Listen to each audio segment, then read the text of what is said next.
Hi friends आमी सुमी निये चले एसेछि आबार तोमादेर काछे छोट्ट एकटी ब्लग।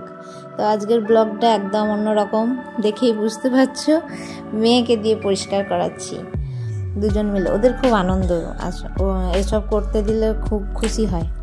ठीक आछे कर, एकटु बड़ो हयेछे आर जेहेतु परिष्कार करा हच्छे कारण ओर जन्मदिन आछे, कालके जन्मदिन, ताई जोन्नो ओ आनछि टेबिलटा पुरो परिष्कार कर। टेबिले खेलना टेलना रेखे एकाकार करे, तो सब किछु नामिয়েছে, नामिয়ে এখন পরিষ্কার করা হচ্ছে। খুব আনন্দ দিয়ে বলছে টেবিলে আমি আর কিচ্ছু রাখবো না। আছি বাবা ঠিক আছে গোছা। তো বলো বন্ধুরা কেমন আছো তোমরা সবাই? আশা করি যে যেখান থেকে আমার ভিডিওটা দেখছো সবাই ভালো আছো, সুস্থ আছো। আমিও খুব ভালো আছি আমার পরিবারকে নিয়ে। এটা হচ্ছে জন্মদিনের আগের দিন, ঘরদোর পরিষ্কার পরিচ্ছন্ন চলছে। বাড়িতে কোনো অনুষ্ঠান হলে কত কাজ থাকে বলো বন্ধুরা। আর আমার মেয়েকে দেখে বুঝতেই পারছো কত খুশি এইসব কাজ করতে দিয়েছি বলে। পড়াশোনা করতে হচ্ছে না, তো পড়া বাদ দিয়ে এই কাজ করছে, খুব খুশি। আর যেহেতু এখন পরীক্ষাও হয়ে গেছে, এতটা চাপ নেই। একবার করে তাও বসাই, না বসালে তো আর মানে স্কুল খুললে তখন আর বসতেই চাইবে না, পড়তেই চাইবে না, পড়া থেকে মনটা উঠে যাবে। ওই জন্য সকাল সন্ধ্যা একবার করে বসাই। আর এই দেখো ড্রেসিং টেবিলটার কি অবস্থা, এক গাদা এখানেও জড়ো হয়ে পড়ে আছে। এটা অনেক দিন ধরে গোছানো হয়নি। মেয়ের পরীক্ষা করে কিচ্ছু হাত দিতে পারছিলাম না, কোনো কাজে হাত দিতে পারিনি পরীক্ষার জন্য। শুধু রান্না বান্না করা আর পরীক্ষা, ওর পড়ার দিকে নজর দেওয়া। তো এই সুযোগ, যেহেতু ঘরে একটা অনুষ্ঠানও আছে, চলো একটু পরিষ্কার পরিচ্ছন্ন করে নিই। আর কানে হেডফোন লাগিয়ে আছি, শুনতেই পাচ্ছ। গান শুনতে শুনতে কাজ করছি। গান শুনতে শুনতে কাজ করলে খুব ভালো লাগে, মনটাও ভালো হয়ে যায়, কাজে এনার্জি পাওয়া যায়। তোমরা কে কে এরকম করো গান শুনতে শুনতে কাজ, আমাকে জানিও। আজকে এখানটা পুরো পরিষ্কার করব, তোমরা দেখতে থাকো। আমার ভিডিও কেমন লাগছে অবশ্যই কমেন্ট করে জানাবে। কে কোথা থেকে দেখছো অবশ্যই জানাবে। আর আমার চ্যানেলের নতুন বন্ধু হলে আমার চ্যানেলটাকে সাবস্ক্রাইব করে আমার পাশে থাকবে, বেল আইকনটা প্রেস করে রাখবে, তাহলে আমি যখনই ভিডিও দেবো তোমার কাছে নোটিফিকেশান চলে যাবে। তো এইগুলো পরিষ্কার করে নিই একটু ভালো করে, অনেক ধুলোও পড়ে গেছিলো। এইগুলো এত পরিষ্কার করা হয়, আমাদের রাস্তার ধারে ঘর তো প্রচণ্ড ধুলো হয়। একদিন মুছবো, তারপরের দিনটা ঠিক থাকবে, তারপরের দিন দেখবো আবার ধুলো হয়ে গেছে। মানে প্রত্যেক দিনই একটু করে পরিষ্কার করতে পারলে খুব ভালো হয়, কিন্তু হয় না। এই শীতকালে তো আরোই হচ্ছে না, এখন দেরি করে ঘুম থেকে ওঠা হচ্ছে, আর রান্নাবান্না করতে করতেই কত বেলা হয়ে যাচ্ছে। মানে শীতকালে কাজ একদম হয় না, সময়ের সাথে পেরে ওঠা যায় না শীতকালের কাজটা। আর শীতকালে কি হয়, ঘরে এত ঠান্ডা, তখন মনে হয় কি একটু বাইরে দাঁড়াই, বাইরে রোদে দাঁড়াই, একটু রান্না করি আর রোদে দাঁড়াই, এমনি করি। ঘরের কাজগুলো আর করাই হয় না, ঘরে ঠান্ডার মধ্যে করতেও ইচ্ছা করে না। হুট করে ঠান্ডাটা পড়ে গেছে কাল থেকে, এর আগে এতটা ঠান্ডা ছিল না।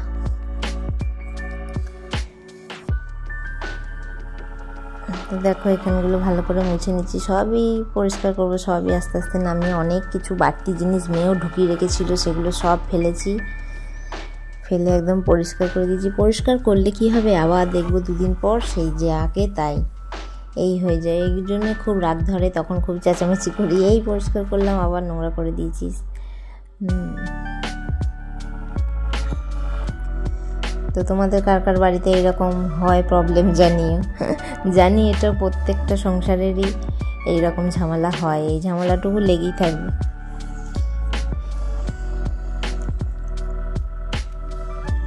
তো চলো দেখতে থাকো আর কি কি করছি আজকে সারাদিন। রান্নাবান্না হয়ে গেছে যদিও, আমি আগে রান্নাটা সেরে নিই, রান্না সেরে নিয়ে বাড়তি কাজ করি, কারণ এই কাজগুলো করতে শুরু করলে তখন আর রান্নার দিকে দেরি হয়ে যাবে।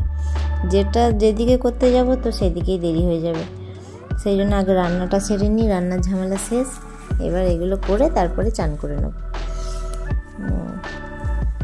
সেদিনকে চান করতেও দেরি হয়ে যায়, পরিষ্কার পরিচ্ছন্ন করতে করতে দেরি হয়ে যায়, তো চান করতেও দেরি হয়ে যায়।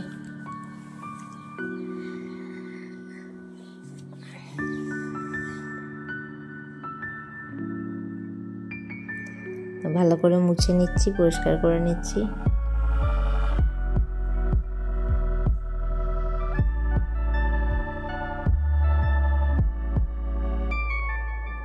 আয়না থেকে সব দেখা যাচ্ছে। এই দেখো বন্ধুরা, পুরো পরিষ্কার করে দিয়েছি একদম। বাড়তি জিনিস যা ছিল সব ফেলে দিয়েছি, পুরো পরিষ্কার করে দিয়েছি। দেখো কি সুন্দর লাগছে না? এখানে একটা বক্সে সোনুর মানে আমার মেয়ের ক্লিপগুলো সব ভরে দিয়েছি। চারিদিকে ছড়ানো থাকে, একটা বাক্সে রাখলে খুঁজেও পাওয়া যায়, তা নাহলে তাড়াতাড়ির সময় তখন খুঁজে পাওয়া যায় না। তো পুরো পরিষ্কার করে দিয়েছি সব।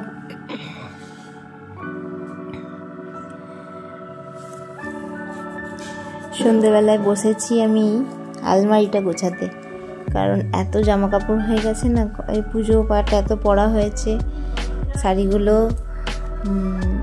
ভাঁজ করে রাখা হয়েছে। এবার প্রত্যেক বছর কেনা হচ্ছে আর আলমারিতে জায়গা হচ্ছে না। তো এবার ভাবলাম যে করি, ব্লাউজগুলো বার করে একটা ব্যাগে ঢোকাই, আর শাড়িগুলো ঢোকাই আলমারিতে। তো সেই একটু সন্ধেবেলায় গোছাতে বসেছিলাম, এত জামা কাপড় হয়ে যাচ্ছে, একটা আলমারিতে হয় না, মনে হচ্ছে আর একটা আলমারি কিনতে হবে। ব্লাউজগুলো সব বার করে দিয়েছি, ব্লাউজগুলো গোছাবো। এই দেখো ব্লাউজগুলো সব এই ব্যাগটায় ভরে দিয়েছি, এক ব্যাগ ব্লাউজ হয়েছে।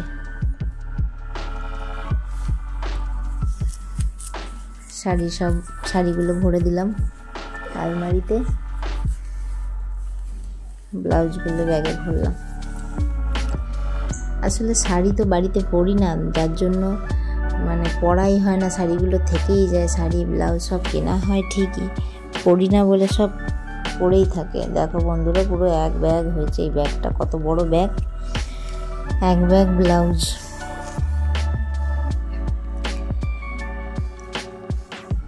আর শাড়িগুলো সব আলমারিতে ভরে দিলাম। এই দেখো আলমারিটা অন্ধকার লাগছে, শাড়িগুলো গুছিয়ে ভরে দিয়েছি।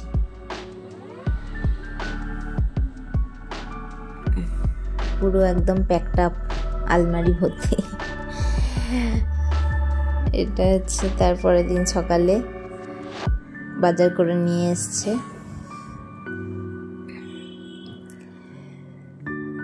শীতকালের বাজারটা সত্যি খুব ভালো লাগে দেখতে। বেগুনগুলো কি সুন্দর, দেখবে কত বড় বড় বেগুন এনেছে। এইবারে তো বেগুন পোড়া, বেগুন ভাজা, শীতকালে সব ভালো লাগে বেগুনের পোড়া ভাজা খেতে। আর গরম পড়ে গেলে অত ভালো লাগে না, তখন ভাজাটাও ভালো লাগে না। তো সকালবেলার কাজ সেরে টেরে সন্ধেবেলায় একটু বেরিয়ে গেছি মেয়েকে নিয়ে দোকানে, যেহেতু কালকে জন্মদিন তোমাদের বললামই, তো একটু কেনাকাটা করব ওর জন্য। আর ওর জন্য জামা কিনতে গেলে ওকে না নিয়ে গেলে হয় না, কারণ সাইজ ও বয়সের তুলনায় লম্বা বেশি, তো সাইজটা বুঝতে পারবো না। তা নাহলে জামাটা বেশ কিনে এনে সারপ্রাইজ দেওয়া যেত, কিন্তু কি করবো, ওকে নিয়ে যেতেই হলো। মাপটা না হলে না ছোট বড় হয়ে যাবে, আর বারবার পাল্টাতে যাওয়া ভালো লাগে না। তো এই যে এই কালারটা নিয়েছি, এই জামাটা বেগুনি কালারের এই জামাটা নিয়েছি। এই যে লাল জামাটা যেরকম আছে সেই রকম জামাটা, ওর কালারটা পছন্দ, বেগুনি কালারটা ওরই পছন্দ, এই বেগুনি কালারটা নিয়েছি। সবুজটা বারবার করছিল, কিন্তু সবুজটা জামাটা আমার পছন্দ হয়নি, কোয়ালিটিটা অতটা ভালো না, তো সেই কারণে সবুজটা নিইনি। কাজটা বেশি, কিন্তু জামাটা অত ভালো লাগছিল না। জামাটাও দেখতে সুন্দর, বলো বন্ধুরা? তো এইরকমই জামাটা, এই জামাটার ঘের খুব বেশি, আর এই সবুজ জামাটা এতটা ঘের ছিল না, কাজটা ছিল কিন্তু কাপড়টা ভাল লাগছিল না, যার জন্য নিইনি। আর এই লাল জামাটার ঘেরটা প্রচণ্ড বেশি, খুব ভাল লাগছিল জামাটা।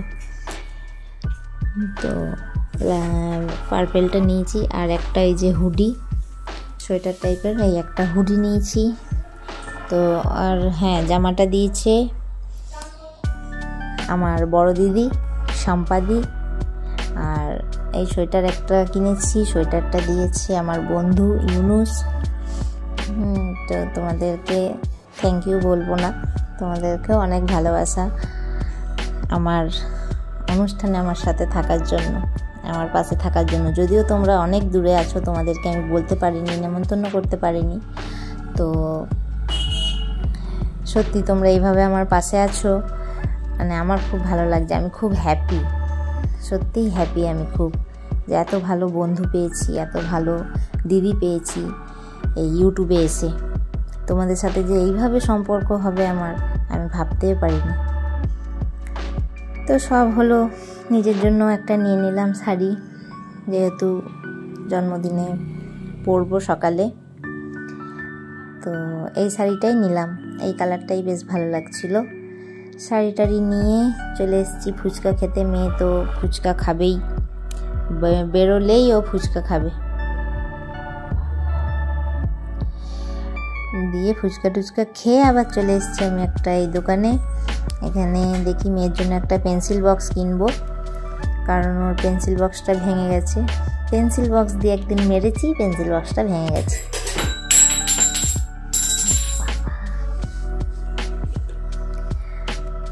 তো যখন রাগ ধরে যায়, হাতের সামনে যা পাই সেটা দিয়েই মেরে দিই, কী করব। তো এই একটা পেন্সিল বক্স নিলাম, পেন্সিল বক্সগুলো ভালো লাগছিল দেখতে। আর একটা পুতুল নেবো, যদিও খেলা করার সময় পায় না, আর যেটুকু সময় পায় ফোনই দেখে, ফোন নিয়ে বসে থাকে। তবুও পুতুলের একটা শখ, সমানে পুতুল করে। যে ঠিক আছে, মনে মনে ভাবছিলাম একটা কিনে দেবো। এটাকে এই পেন্সিল বক্সটা নিয়েছি। রাত্রিবেলায় বাড়িতে এসে কিছু মশলা করে রাখলাম, কারণ তারপরের দিন তো জন্মদিন, মশলা তো রাখবেই। মশলাগুলো শেষ হয়ে গেছিলো, আমি গোটা কিনে এনে আমি বাড়িতেই গুঁড়িয়ে নিই। এই যে লঙ্কা, শুকনো লঙ্কা, জিরে, ধনে, এইসব মশলাগুলো করলাম। তো আজকে সারাদিনের কাজ তোমাদের সাথে শেয়ার করলাম। কেমন লাগলো বন্ধুরা অবশ্যই জানিও। আর পুরো ভিডিওটা দেখার জন্য অনেক ধন্যবাদ, ভালোবাসা। এইভাবে আমার সাথে থেকো, আমার পাশে থেকো। মা এদিকে রান্না করছে। মা যেহেতু আগের দিন চলে এসছে, মা তরকারিটা করছে, রুটি তরকারি মা করেছে, আর আমি এদিকে মশলাগুলো করছিলাম। তো আজকের মতো টাটা বন্ধুরা, ভালো থেকো।